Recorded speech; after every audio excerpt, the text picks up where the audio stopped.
Salut à tous, c'est Baptiste de MGK Photographie et aujourd'hui on se retrouve pour une nouvelle review d'appareils photo argentiques. Et on va parler de la série des appareils photo Zenith et en particulier du Zenith TTL. C'est parti!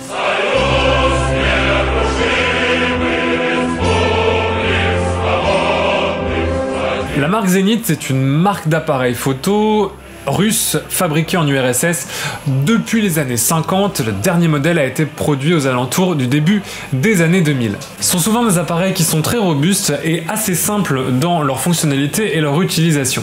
Principalement, c'est des appareils qui vont convenir à des débutants ou des appareils d'apprentissage qui vont permettre de maîtriser rapidement et simplement les différentes fonctions de base d'une exposition et de l'utilisation d'un réflexe photo. Alors bien qu'il y ait beaucoup de modèles différents, la plupart des appareils photo Zenith partagent ces différentes caractéristiques. Tout d'abord, c'est l'obtuateur qui est toujours le même sur l'ensemble de la gamme des réflexes Zenith. On a un obtuateur qui va du 30e de seconde au 500e de seconde avec une synchro flash au 30e et une pose bulbe. C'est un obtuateur en tissu à plan focal horizontal, comme c'est souvent le cas sur les réflexes de cette époque. On va également retrouver un retardateur sur le côté de l'appareil qui va permettre de poser l'appareil sur un pied et de prendre des photos avec un temps d'à peu près 30 secondes avant la prise de photo. Selon les différents modèles, on va avoir différents types de cellules. Alors, sur les modèles les plus anciens comme le Zenith E, on va avoir une cellule externe.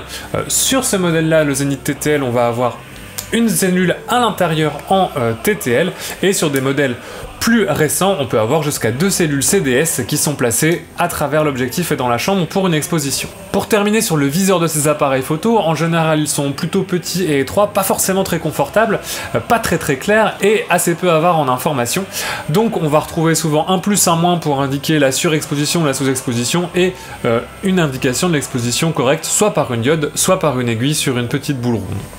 Alors je voulais montrer la gamme des appareils Zenith et même ce Zenith TTL qui date de 86, c'est des appareils extrêmement simples, réduits au minimum de fonctionnalités qu'on attendrait d'un réflexe. Par comparaison, cet appareil qui est sorti en 83, il faut savoir qu'à la même époque, Canon sortait déjà le Canon AE1 programme, donc avec un mode programme, avec des vitesses jusqu'au millième de seconde, une exposition TTL, etc., etc. Donc on avait déjà des appareils qui étaient beaucoup plus avancés. Quel peut être l'intérêt aujourd'hui d'acheter ou de posséder un de ces appareils? Alors déjà, ce sont des appareils qui se trouvent encore relativement peu chers sur internet malgré la hausse des prix des appareils argentiques.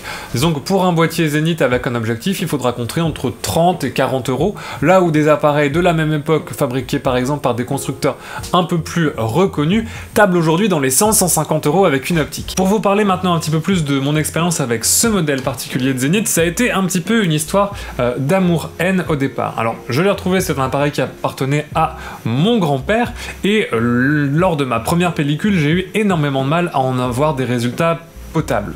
La première difficulté que j'ai eue en trouvant l'appareil, c'est l'exposition, puisque ce modèle en particulier utilise des piles au mercure qui n'ont pas forcément d'équivalent exact en termes de voltage aujourd'hui, ce qui fait qu'utiliser la cellule peut devenir rapidement compliqué. Et sur ma première pellicule et sur mes 2 premières pellicules, j'ai eu énormément de problèmes d'exposition. Je me suis donc résolu à utiliser l'appareil sans cellule intégrée, uniquement avec une cellule à main. L'avantage, c'est que c'est un obtuateur mécanique et donc vous n'avez pas besoin de piles pour déclencher. C'est donc un boîtier qui pourra fonctionner dans toutes les conditions, de la chaleur des tropiques au dur hiver russe.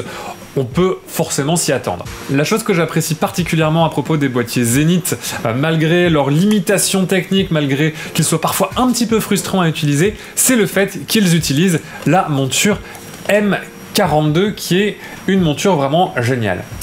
Alors la monture M42, qu'est-ce que c'est? La monture M42, c'est une monture à vis qui était quasiment universelle dans les années 60. Énormément de constructeurs l'utilisaient. Ce qui veut dire qu'encore aujourd'hui, avec un boîtier Zenith, vous pouvez monter un nombre d'optiques impressionnant et obtenir des optiques de très grande qualité pour un budget vraiment très faible. Alors bien souvent, les boîtiers Zenith sont livrés avec un Helios 44 qui est un petit 58 mm qui sont en général de très bonne qualité et qui sont encore reconnus aujourd'hui pour la qualité de leur bokeh tournoyant. Au-delà des objectifs Helios qui sont déjà nombreux, vous allez pouvoir trouver énormément de références en M42. De mon côté, j'ai également un petit Takumar, donc qui est une marque Pentax en 135 mm et un grand angle Tokina, pareil en 28 mm. Vous voyez, vous allez pouvoir trouver énormément d'autres optiques qui utilisent cette monture M42. Je pense que c'est aujourd'hui l'intérêt d'avoir un boîtier Zenith, c'est de pouvoir utiliser toutes ces différentes optiques. Même si c'est des optiques qui sont un peu anciennes, on peut trouver vraiment du verre de très très bonne qualité à des très bas prix, et avoir un boîtier qui permet d'utiliser la monture 42 pour ça, c'est vraiment génial. Petite conclusion et avis personnel sur le boîtier Zenith TTL et puis les boîtiers Zenith en général. De mon côté, je trouve que ce sont de très bons boîtiers d'apprentissage, puisque limitant les fonctionnalités au plus basique de ce que fait un réflexe photo, donc ça peut être vraiment une bonne manière d'apprendre. Ce sont également des boîtiers très très robustes avec des obturateurs mécaniques qui fonctionnent dans toutes les conditions et sans pile, mais c'est aussi des boîtiers qui peuvent être très frustrants à utiliser parce que pas exempt de défauts. J'ai mis beaucoup de temps à maîtriser le mien. Ils ont des fonctionnements un peu différents des réflexes modernes. Le mien, par exemple, aussi sa porte qui a tendance à s'ouvrir de manière un petit peu impromptue, donc il peut y avoir des usures assez différentes à différents endroits qui peuvent poser des problèmes. Malgré tout, ça reste des boîtiers qui sont hyper intéressants, même lorsqu'on progresse dans la photographie, puisque justement, de par leur utilisation de la monture M42, ça va permettre d'utiliser un grand nombre d'optiques et de créer un système boîtier plus optique à un prix défiant toute concurrence. Voilà, j'espère que cette petite vidéo de review sur la gamme des boîtiers Zenith, le Zenith TTL et la monture M42, on en a fait des choses dans cette vidéo, vous aura plu. N'hésitez pas à vous abonner à la chaîne ou à laisser un petit commentaire ou un pouce bleu si ça vous a plu. Je voudrais aussi profiter de cette occasion pour remercier les presque 150 personnes qui se sont abonnées sur cette chaîne. J'imaginais pas pouvoir intéresser autant de monde aussi vite. Je vous remercie d'être toujours plus nombreux à me suivre et je vous dis à très bientôt pour une prochaine vidéo. Salut tout le monde!